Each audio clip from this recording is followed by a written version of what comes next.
విశాఖపట్నం నగరపాలక సంస్థ ఉత్తర నియోజకవర్గం పరిధిలో గల 53, 54 వార్డుల్లో నేషనల్ హైవేకు ఆనుకొని ఉన్న గ్రీన్ బెల్ట్లలో ప్రజల ఆరోగ్యం, శరీర సౌష్ఠవం, ఆహ్లాదం కొరకు పార్కుల అభివృద్ధి, వాకింగ్ ట్రాక్లు, జిమ్ ఎక్విప్మెంట్లు, పిల్లల ఆటల కొరకు చిల్డ్రన్స్ ప్లే ఎక్విప్మెంట్ల నిర్మాణాల కొరకు జీవీఎంసీ పలు అభివృద్ధి కార్యక్రమాలకు సుమారు 70 లక్షల రూపాయలు మంజూరు చేసిందని విశాఖ నగర మేయర్ పీలా శ్రీనివాసరావు పేర్కొన్నారు.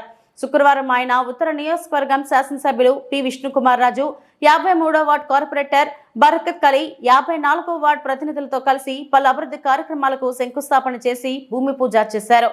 అనంతరం ఉత్తర నియోజకవర్గం శాసనసభ్యులు పి విష్ణుకుమార్ రాజు మాట్లాడుతూ మొట్టమొదటిసారిగా ఉత్తరం నియోజకవర్గంలో విశాఖ నగర మేయర్ గా పలు అభివృద్ధి కార్యక్రమాలకు శంకుస్థాపన చేసినందుకు గాను మేయర్ కు అభినందనలు తెలిపారు. ఈ శంకుస్థాపన కార్యక్రమంలో జీవీఎంసీ అధికారులు, టీడీపీ, జనసేన, బీజేపీ నాయకులు నజీర్, ఉషా కిరణ్, సురేష్ బాబు తదితరులు పాల్గొన్నారు.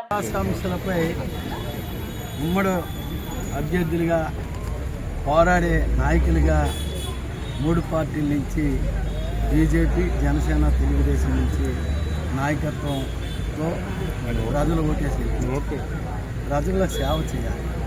ఆ సేవలో ఇవాళ ప్రధానంగా ఏదైతే ఈ రోడ్డుకి బీఆర్టీసీ రోడ్డుకి ఆనుకొని గతంలో ఇవన్నీ కూడా వాడినందుకు దీంట్లో వికారంగా అసలు దీన్ని చూస్తే ఆలోచన కూడా మంచి ఆలోచనతో లేకుండా మందు తాగిన వాళ్ళు, గంజాయి తాగిన వాళ్ళు కూడా వస్తే ప్రజలు ఇక్కడ కార్పొరేటర్ గారు కానీ నాయకత్వం కానీ ఒక మంచి ఉద్దేశంతో కార్పొరేషన్లో పాత కమిషనర్ గారు కానీ ఇటువంటి ఇస్తే దగ్గరలో స్లమ్స్ ఎక్కువ ఉన్నాయి.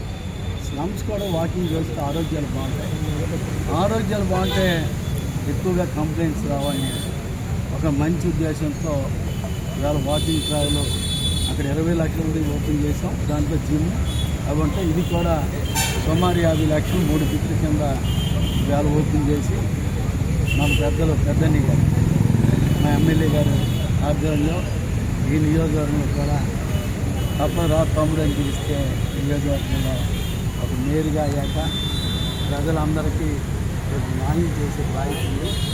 ఇప్పటికే గుడ్ మార్నింగ్లో స్టార్ట్ అయ్యాను. నైట్ కూడా ఎక్కడైనా నైట్ శాంతిని కూడా విజిట్ చేస్తున్నాం. నెక్స్ట్ ఏంటంటే ప్రధానంగా లైటింగ్ కూడా ఎక్కువ ఉన్నది. దాన్ని కూడా 9 పాయింట్ కూడా రెక్టిఫై చేయనందుకు బాధ్యత తీసుకున్నాం. ఇప్పటికే కంటిన్యూ చేస్తున్నారు. నేను కార్పొరేటర్తో కూడా మాట్లాడుతున్నాను. విశాఖపట్నాన్ని గత ప్రభుత్వం 4 సంవత్సరాల్లో చూశారు. 4 సంవత్సరాల్లో మేము పోరాడినా ఒక లైట్ ఇరిగించలేని పరిస్థితి, ఎమ్మెల్యే గారు డైరెక్ట్ కౌన్సిల్ అడిగినా వేయలేని పరిస్థితి.